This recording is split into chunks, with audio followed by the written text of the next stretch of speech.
Hello, everyone, and welcome to the ISE overview of inPower 2025, along with our Manufacturing Optimization Forum, or what we internally call MOF. I'm Tony Fleischman with ISE. Joining us today is Ryan Freitag from our team as well. I'll be covering the first half of this session, which is an inPower review. I did a similar session about a week ago. This will start somewhat similar, but I want to get into some specifics about ISE's efforts coming out of the event, and then we'll be handing it off to Ryan for the second half of this session. As we're going through here today, don't hesitate to enter any questions or comments in the chat window or also in the Q&A section. Miranda, our Zoom keeper for today, will be watching both of those boxes. And Miranda, don't hesitate to interrupt me as I'm going through if I miss any. And we'll also be this session is being recorded. So we'll have it ready for everybody from there, whether you want to review or hand off to others in your organization. So glad to have you all join us. I know we've got a bunch of people here today. I will be very specific on more XA content. I know the vast majority of ISE's customers are running inFour XA. So we'll get a little deeper into some of the XA content than I did in my last session. So specific topics regarding inPower. I'll give a brief event overview, just kind of the nuts and bolts of the event itself, some key website links coming out. I know we've got people that haven't taken the survey yet, and also various links to content that's out on the website now. ERP announcements from inFour, primarily focused on XA. Also, a lot of discussions this year on inFour OS, AI, the executive track, and then some discussion too on inPower 2026. So just a general event recap. This event is really led by the inFour XA,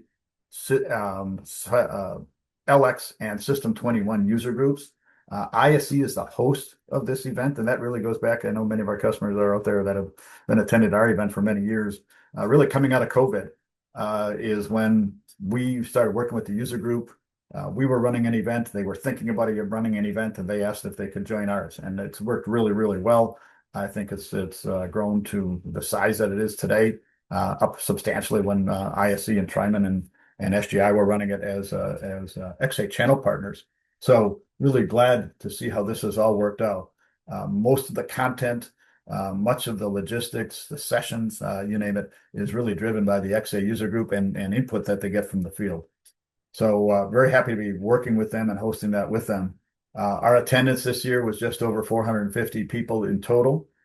For the third year straight, we've had 200 plus user attendees from over 100 manufacturing companies, all of them running inFour software on the IBM platform.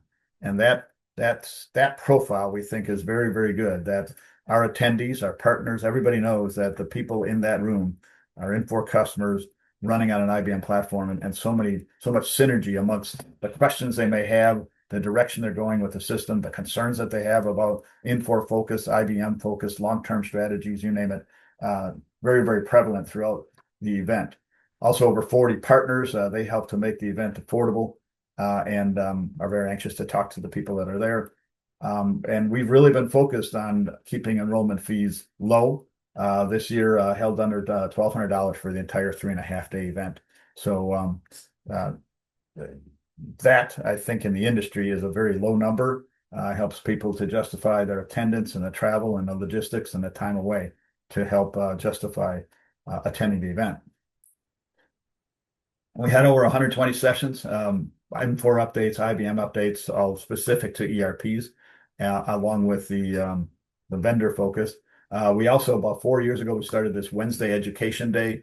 There is a lot of XA education that occurs on that day. Most of the sessions go about 1:15 to 1.5 hours. That might be on finance, production, you name it. And there's a good amount of content that you can still download from the website that I'll explain shortly. The expanded commitment from our sponsors, inFour and IBM joint messaging. I mean, you see the pictures there of Bill Valente, the GM for North Americas for the Compass Group. Tim and Scott there from IBM. I mean, between the two guys there, there's well over 50 years of IBM I and IBM AS400/Power technology. These are some of the very high-end people from IBM, and having them attend our conference along with inFour, meetings between inFour and IBM occurring at the conference, that relationship and those interactions between Infor and IBM have never been stronger. Um, and then partners that we have, all of them are either focused specifically on Infor platforms, the three core ERPs, or manufacturing in general. So they are very aligned to their audience. And we see the partners looking to come back year after year after year just because of how tightly focused they are. And they really, as I said, they pay for more than half of the cost of this event. And that's what helps to keep the price low. So it's been a really good model and continues to work very well. Finding content from the event. Most sessions contents are now available. I'll show that to you shortly. I'll take you right there to download the content. You can also reach out to any presenter if you know that presenter's name and email address. If you don't, you can reach out to us. We can get you in contact. Maybe you have specific things of certain things they showed that maybe they haven't published, or you just want to talk to them one-on-one. We feel that's a very good way to enable that one-to-one correspondence with you and presenters, why they spoke the way they did, why they felt the way they did, or just core content they presented. I just clicked here to take us to the inPower website. Two key points here. If you haven't taken the event survey, we ask you to do that. The user groups, ISE, and everybody who runs is very interested. It's about a 10-question survey overall about the conference in general, the sessions, the nightly events, the location, you name it. We're always looking for input on that. We welcome anything you can provide to us there. So that's right there on the main website. Going back one step here to the session content right here. To view session content, just go ahead and click here. That will allow you to search by any given day, any specific topic. In this case, as an example, I'm just going to go to the release 11 for XA, and you'll see here Ross talking about XA 11. It's live, picking and shipping, XA 11.3 and beyond, longer term strategies, getting there, you name it. And if you simply want to get to a particular presentation, you're just clicking on that presentation link and you can download it from there. So there's most of that session content is there now. If it's not, again, don't be hesitate to contact me or ISE, and we'll get you set up. So that's all on the inPower website. ERP announcements. Just a quick shout out to Dave Rapaz for LX, Adrian Masters for System 21. XA, many of you would know Ross Freeman has been the XA product manager for many, many years. Ross announced last year at inPower in 2024 that he is heading toward retirement, and Hari Mangalam is taking over as a product manager. Both Ross and Hari are very aware of XA, leading directions for XA, and work to be very, very available. So if you, as an XA user out there saying, okay, I don't know where this particular product line is going, or maybe you heard something at the conference and you're saying, geez, I'd really like to get some clarification. These two guys make themselves very available. We can help get you connected to them. We can get you the content that they presented if it's inconvenient for you to get it through the website, you name it. But they work to be available and accessible by you. So specific announcements that we had, there's roadmaps, modernization, basically going, we have customers still running the green screen, moving toward PowerLink and NetLink and even the Infor OS enterprise portal. Continued focus on the Infor development framework. You'll hear IDF mentioned a lot. That is the combination of PowerLink and NetLink, Enterprise Integrator and System Link. All those tools that help to get from where that Mapix tool from years ago was to XA, and a much more capable user experience, a much more modern user experience, much more configurable experience. Continued expansion to the Infor OS integration. I'll cover that. And then also what a lot of our customers are talking about waiting for is REST API integration for XA. This slide that I'm showing here is actually from the System 21 group. But the reason I show it even to our XA customers is it's talking about where Infor is going with all three of their go forward ERP systems on the IBM platform.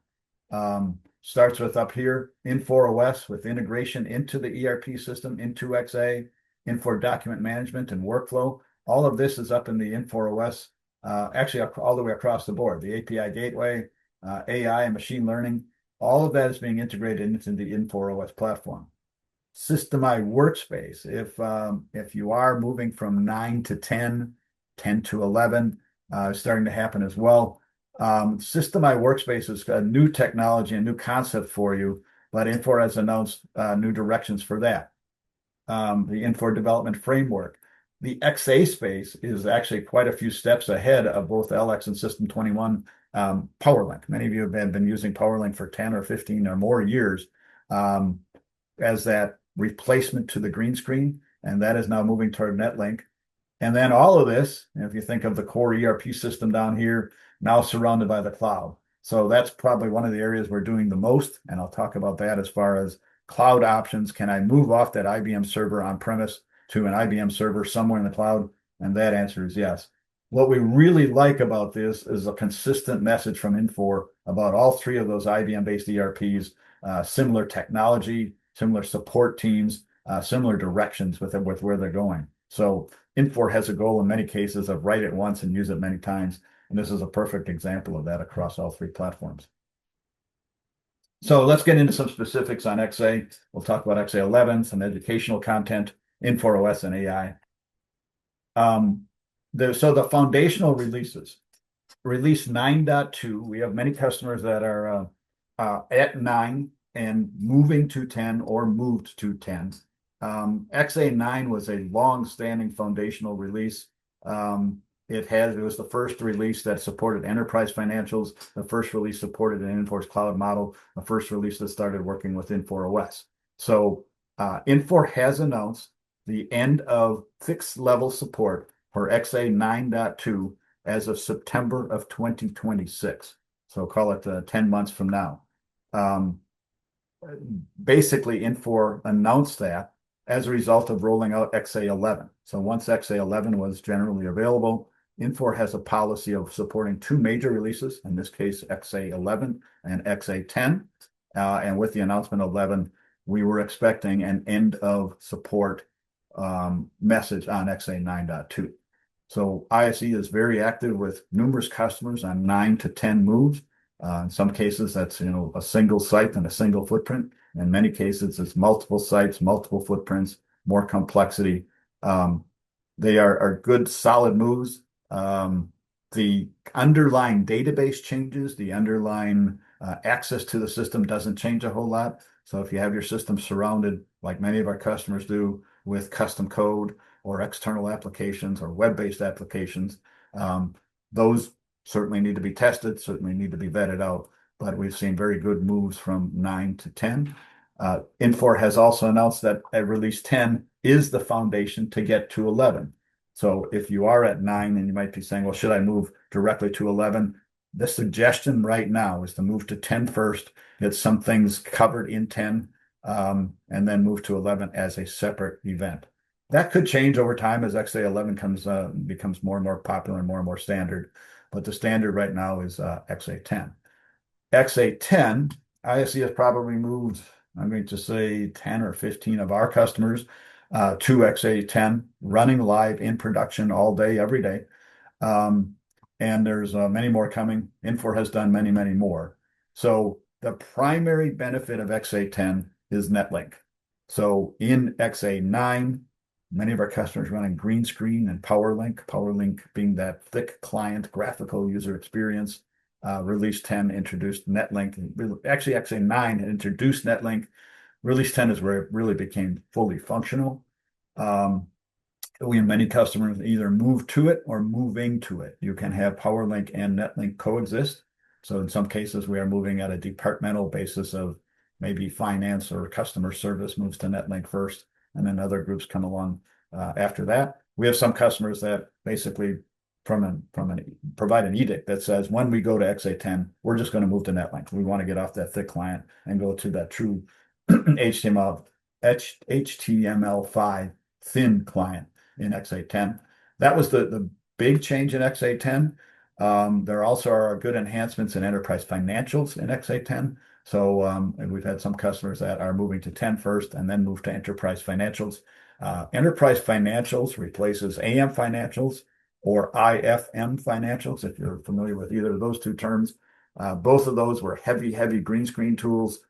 Enterprise Financials is PowerLink and NetLink only. Green screen is fully gone, not even available once you move to Enterprise Financials. So more and more customers embracing that.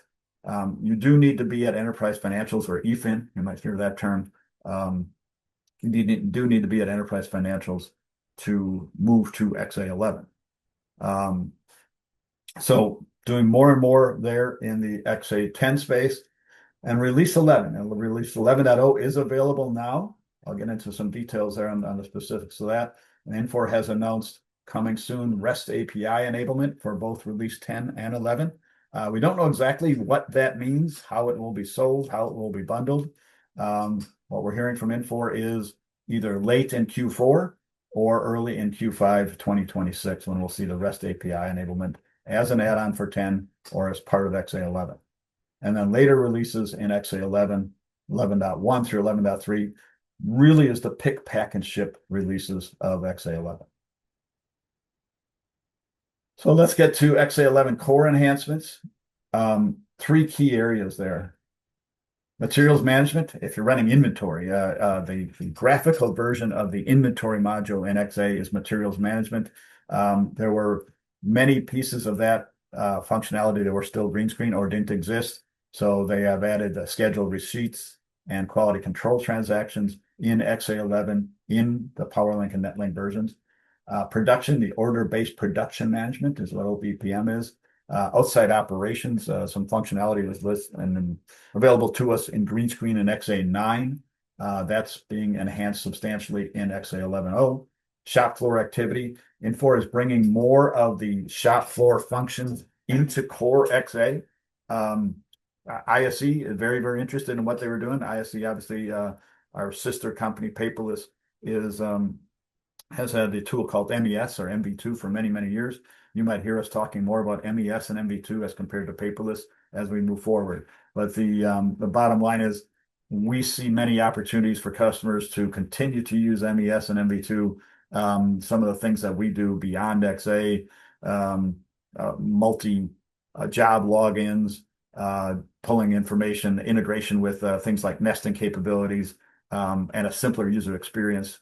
The bottom line is people on the plant floor, overly simplified, but they get there. What job should they be on? They're clocking onto the job. They're consuming inventory. They're reporting finished goods, and they're reporting what problems they have. So we try to really simplify that with MES, and we are aligning very closely to what Infor is doing in XA11 as well.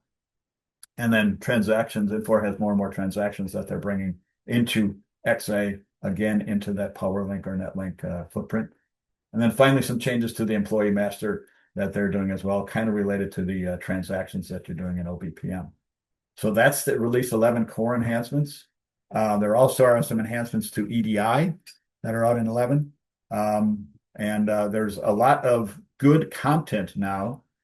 This is the beginning of something that we've been asking for many years from Infor is education.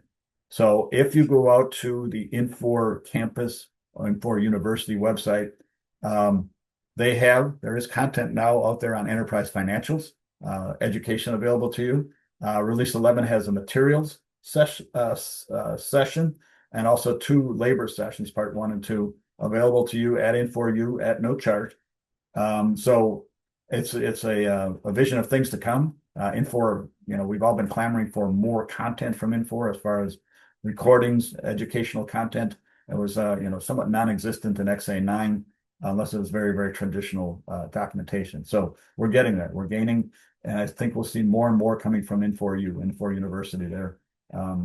So we encourage you to go out there, sign up for Infor poke around out there. There's more and more XA content coming. This is a good example of that. There's 80 videos so far. Many of these are short little snippets. You'll see 1 minute, 2 minutes, 3 minutes here on using things like NetLink and PowerLink, doing things quickly. Can I do certain tools, certain functions in the system?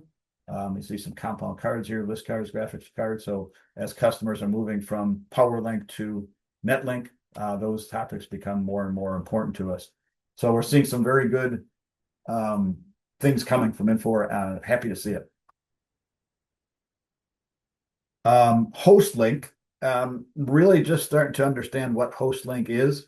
Some of you might be using host presentation server or HPS.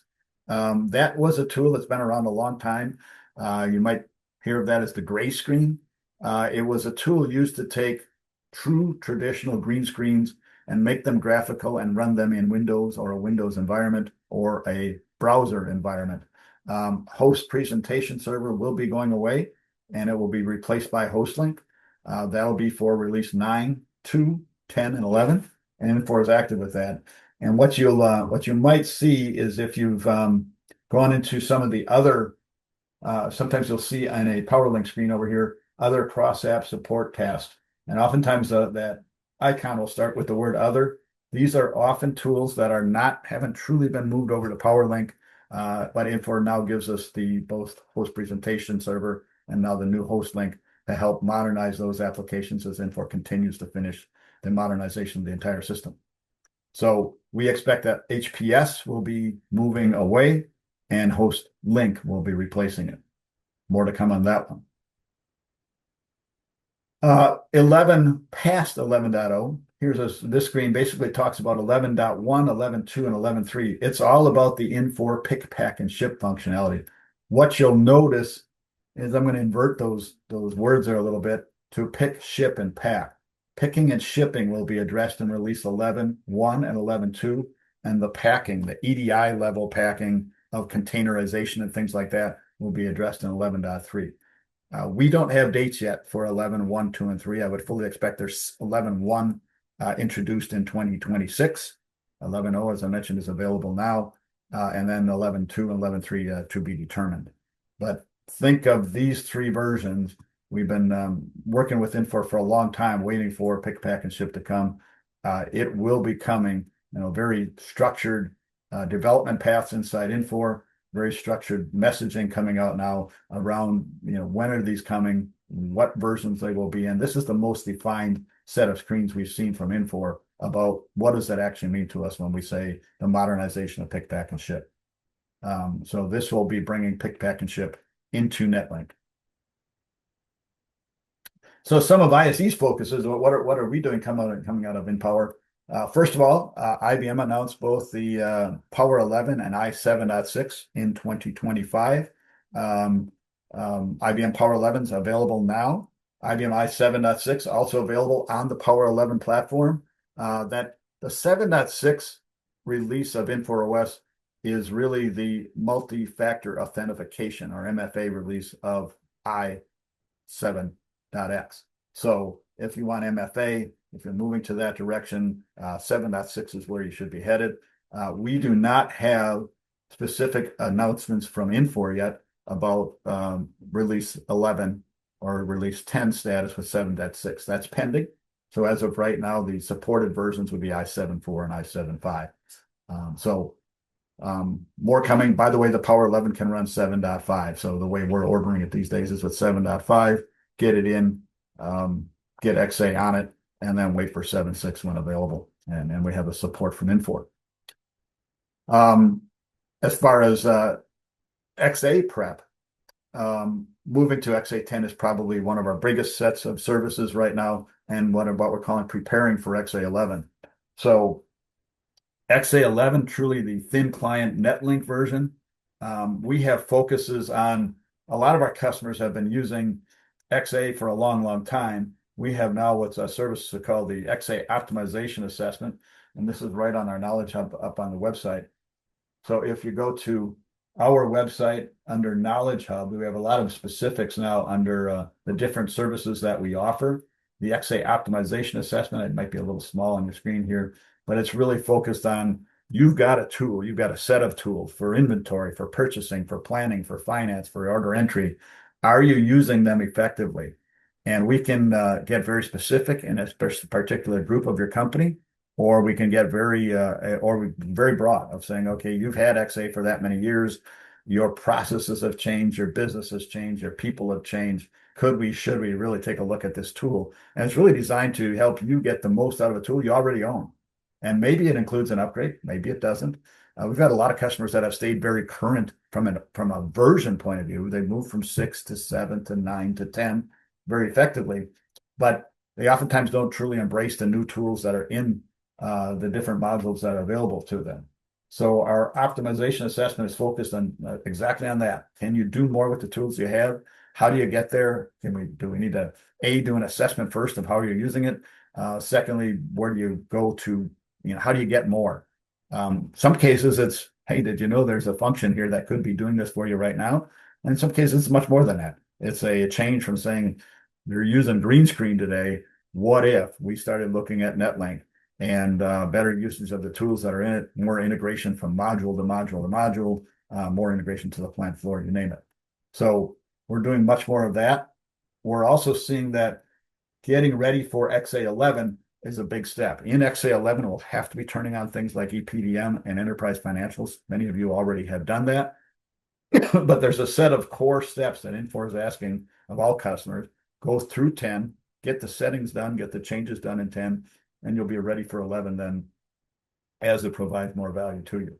So not a forced march, not demanding that you do it now, but things that we know that are on the horizon of, what can we be doing to get ready for that?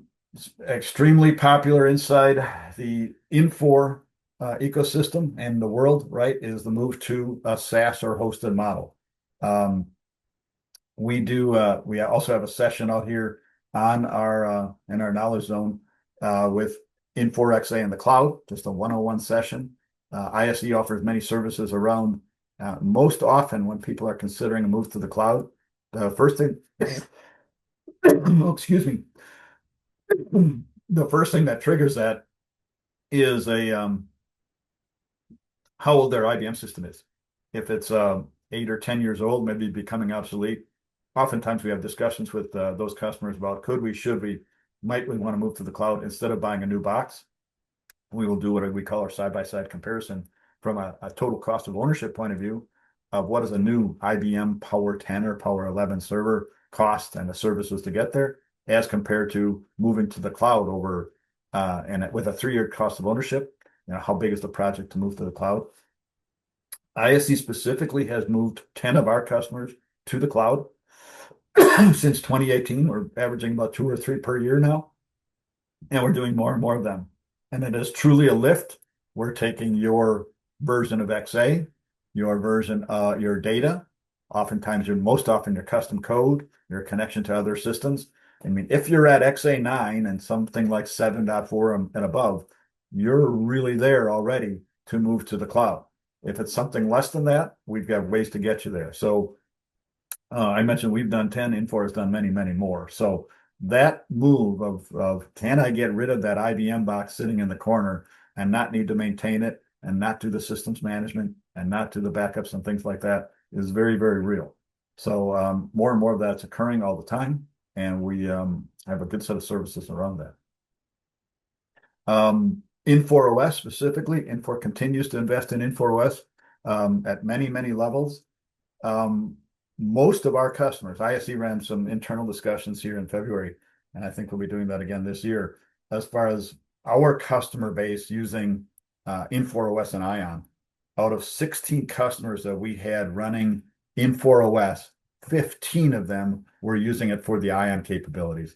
Ion being that XML middleware capability that says, I've got something in my ERP system and I want to communicate via XML to something else. That could be an Infor application, CPQ, Burst, WMS, you name it. Or it could be someone else's application, Salesforce.com, something like that, where we provide the middleware and the integration. Many, many customers embracing it. Infor investing in it heavily.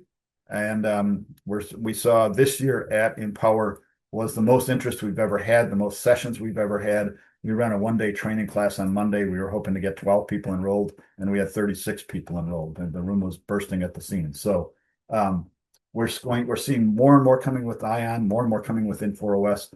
Ion is one small component of Infor OS, but we suggest really getting aware of that. ISE has skills around it, and bring in Infor when we need more. So doing more and more there.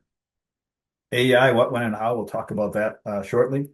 And then manufacturing execution, and Ryan will be covering a lot of what we had discussed about our MES system here in the second half of this session.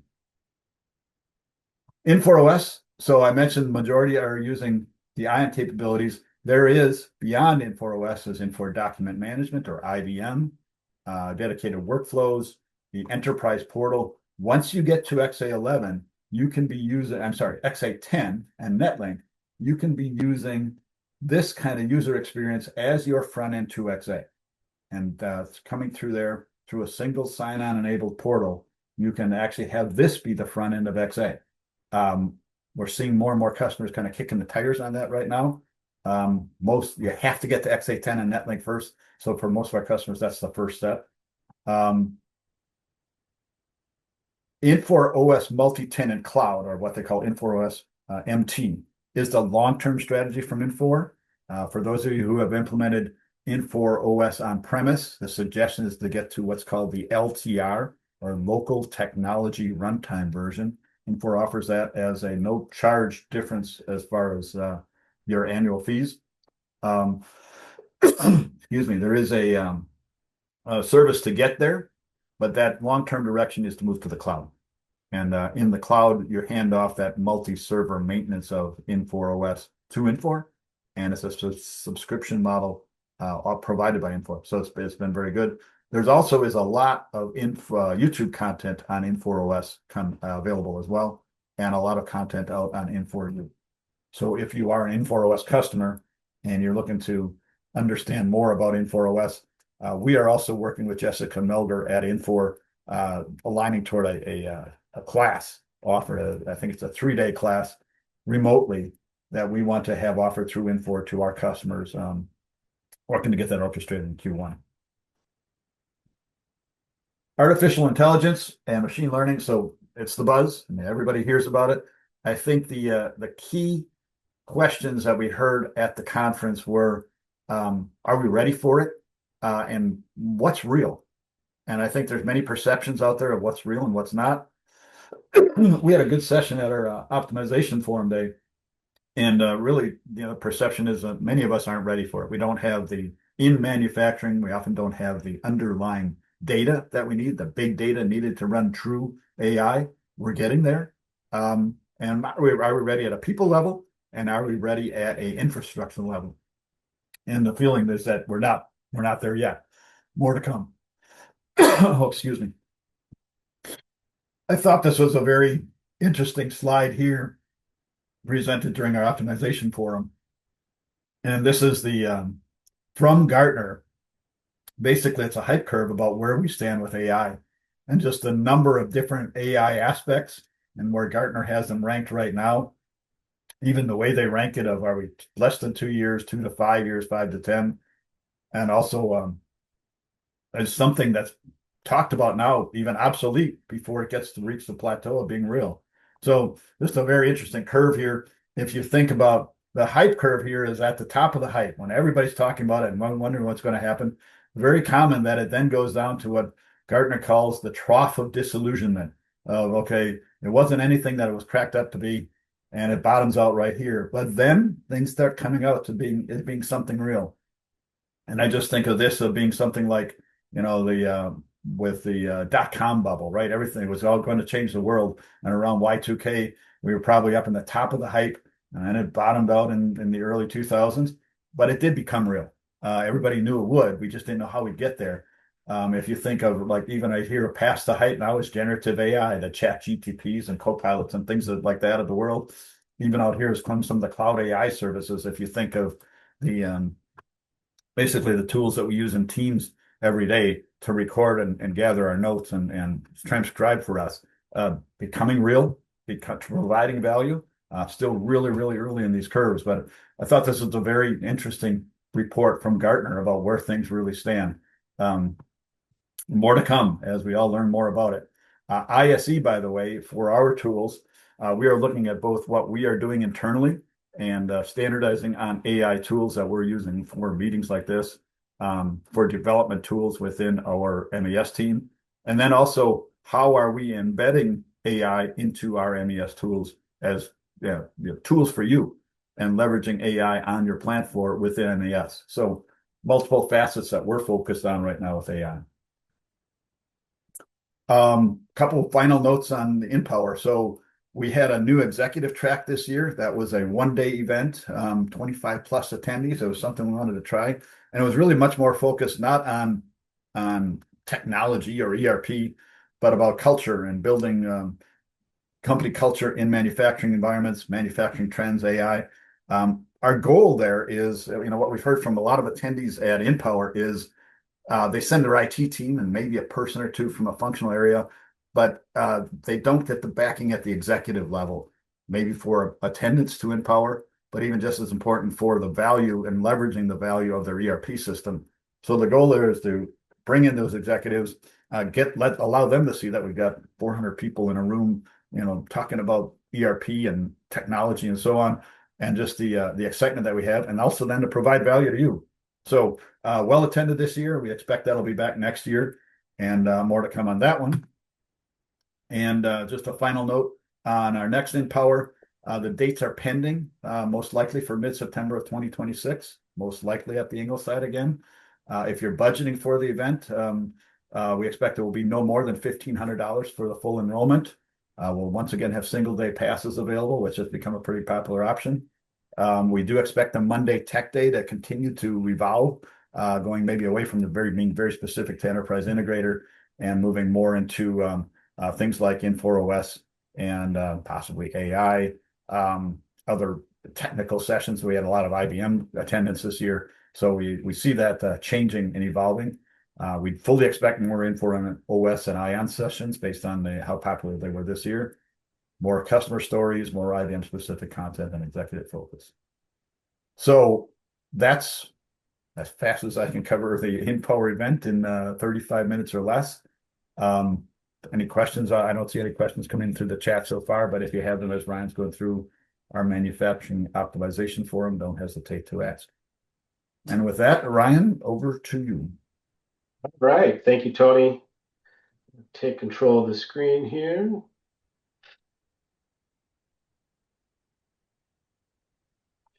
All right. Thanks, Tony. Appreciate the recap on the inPower session. So I'm Ryan Freitag. I'm a senior account exec at ISC, and I'm going to be doing the recap of our manufacturing optimization forum.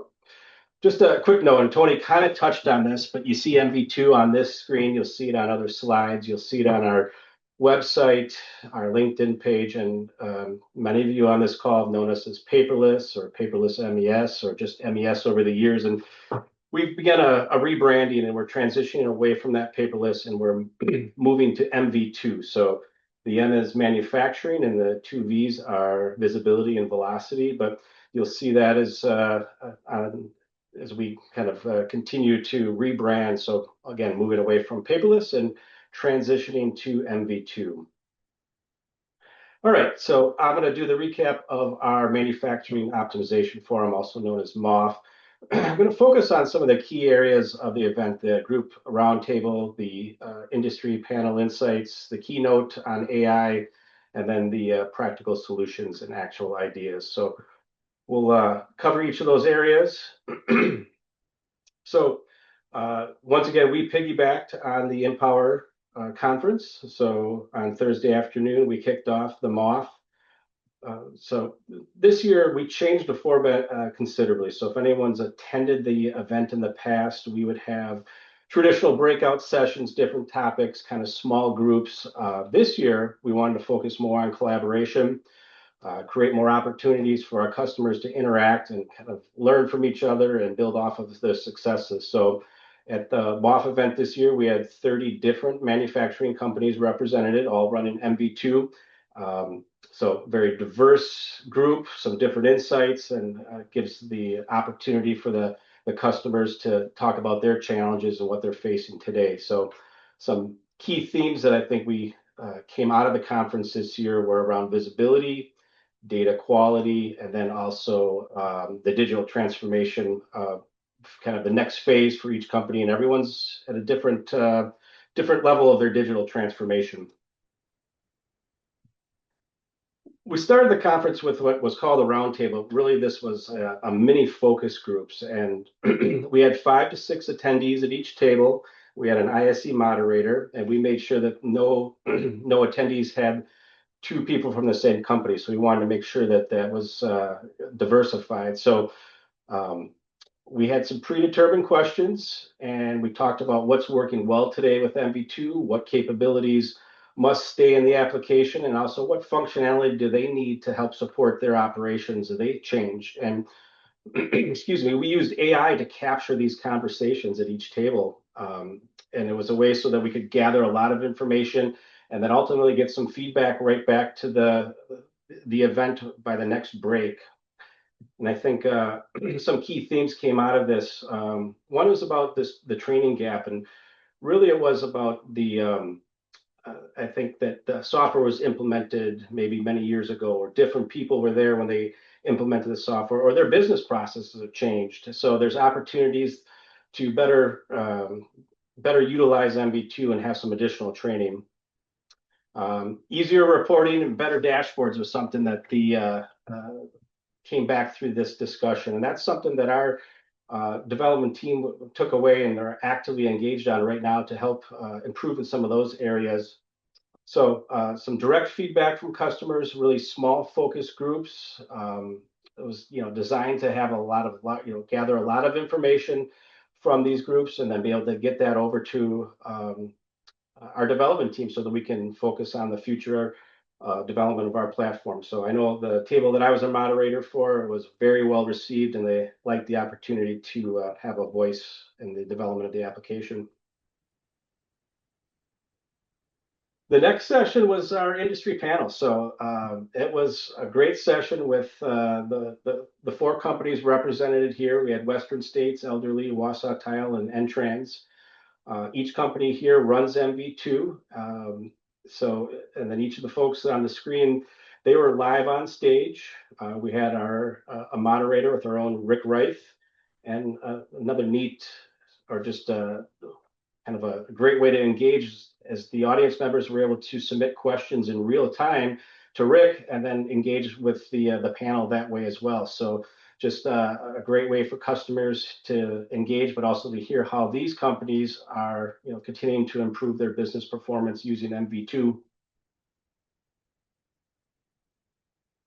So they talked about getting their digital transformation, moving away from the paper, getting more towards real time.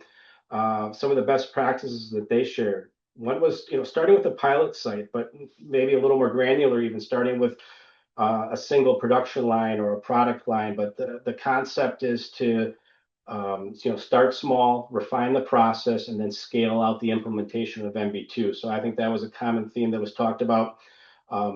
Another big one was identifying the digital champions within the organization that are willing to take ownership of these projects. So having those folks identified and being part of the process is key to continuing to implement the software and get more value out of the investment in MV2.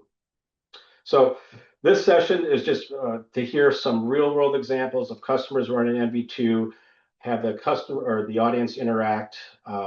Just a very interactive session, and it was a way for for these companies to talk about how they've continued their digital transformation with MV2, and let the audience understand what's been successful and what's worked for them. My favorite part of the conference was the keynote with Rick Franzosa, preparing your shop floor for AI. So this was just a really good session. I know Tony touched on it a little bit. Rick, he works for or from he's the what is he the head of research for manufacturing for Tech Clarity. So I know Rick has 40 years of experience around manufacturing software, aerospace and defense. Worked for Gartner as an analyst, so just a lot of experience in manufacturing and technology. And his focus now is how is technology driving the Industry 4.0 and AI. And again, I think this kind of resonates a little bit to what Tony had talked about, but AI, one of the messages, it's not a silver bullet. So in some cases, it's not ready for prime time right now. But the one thing that the focus was is that data integrity is key. So working on what you can be doing to get your data ready for AI. Some of the things he talked about was making sure that machine integration and your machine data was integrated with MES, and that your MES data is integrated with your ERP. So some very foundational things that can be done today. And then some of the use cases that are in place and are working today. He talked about the using AI for analytics, predictive quality, and also for maintenance insights. So some real world things that are being implemented using AI and are working well.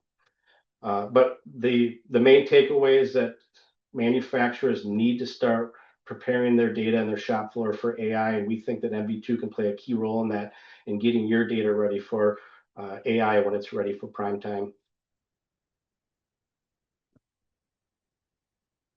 Just a side note, I know Tony touched on this, but I wanted to mention it as well as what ISE and what we're doing with AI. So we have an internal advisory board that's put in place here to kind of have some guardrails around how we're leveraging AI as an organization, and that three-tiered approach that Tony mentioned. So looking at the productivity tools that we are using internally at ISC, and we've also had a consulting firm that we started working with so that we can use tools on the development side to assist with the development of our application.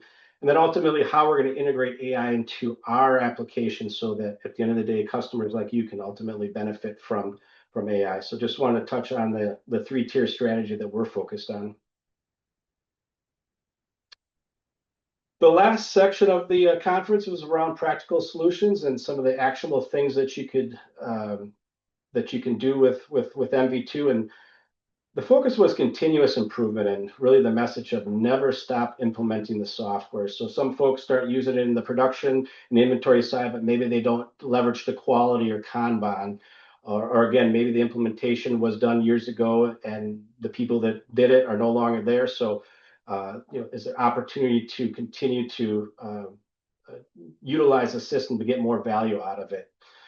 Rick talked about who did this session, talked about some of the ROI opportunities. So real-time whip tracking so that you have the visibility to be proactive in the management of the shop floor versus being reactive. And then talked about machine integration and that machine data. So traditionally, machine operators, they would enter data into the MES system. Now what we're doing is we're connecting to those machines, and that information is flowing directly into MES and then ultimately into your ERP system. And it's a huge initiative that we're seeing with our customers, and we think that our MI module can help with that. We also talked about our mobile inventory application. So thinking about creating transactions in real time with handheld devices or with tablets, but all about doing, the focus is inventory accuracy and moving away potentially from those physical inventories and more cycle counting. So leveraging our mobile inventory application. And then our pick to ship module, streamlining that picking process, giving you some validation, some guided picking, but another module that a lot of customers can grow into. And then the last one was the KPIs and dashboards module, which again focuses on that real-time visibility, moving away maybe from those morning production meetings and having that information in real time, and again being more proactive than reactive.